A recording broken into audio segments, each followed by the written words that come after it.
expired atau masa aktifnya sudah habis, itu bisa melakukan tarik tunai, store tunai, atau transfer ke bank lain. Nah, atas jawaban atas pertanyaan ini sebenarnya kita bagikan pada video sebelumnya terkait.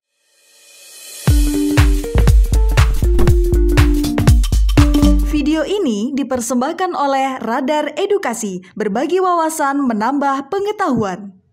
Halo teman-teman, menjadi bisa pada video kali ini kita akan membagikan terkait apakah ATM BSI yang kadaluarsa atau expired atau masa aktifnya sudah habis itu bisa melakukan tarik tunai, store tunai, atau transfer ke bank lain. Nah, atas jawaban atas pertanyaan ini sebenarnya kita bagikan pada video sebelumnya terkait dengan cara melihat ATM BSI yang masa aktifnya habis, atau terkait dengan cara mengganti ATM BSI yang kadaluarsa atau expired dan sebagainya ya. Nah, ini kita berhubung masih menggunakan Mandiri Syariah ya, karena dulu BSI itu gabungan dari margin dari 3 bank, yaitu Mandiri Syariah, BNI Syariah, dan BRI Syariah. Nah, itu sekedar informasi aja. Nah, atas jawaban pertanyaan teman-teman tadi, kalau kita menggunakan transaksi dengan ATM, kalau misalnya masa aktifnya sudah habis, yang pertama itu tidak bisa atau gagal ya teman-teman. Alasannya itu karena masa aktifnya sudah habis, artinya sudah tidak berlaku lagi. Misalnya kita melakukan store tunai, atau kita pengen melakukan transfer, atau kita pengen melakukan tarik tunai dan lain sebagainya, itu sudah tidak bisa. Jadi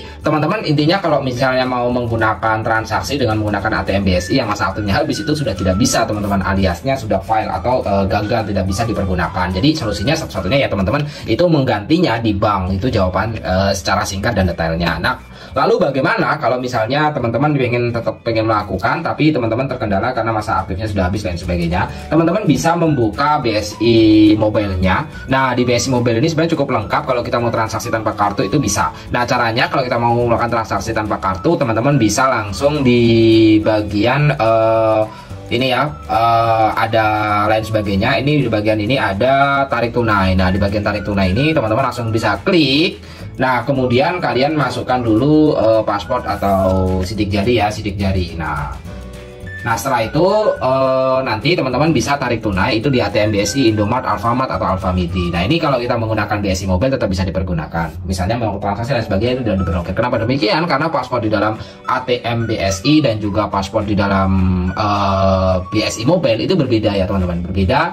Bahkan untuk ATM di Bank BSI, misalnya saya 1111 sebanyak 6 kali. Itu kalau di BSI Mobile itu saya menggunakan 222 sebanyak 6 kali. Nah, itu berbeda karena ini adalah pelayanan atau mesin yang berbeda. Nah, itu semoga saja pertanyaan-pertanyaan teman-teman bisa terbantu atas jawaban singkat ini. Terima kasih telah menonton, bye-bye.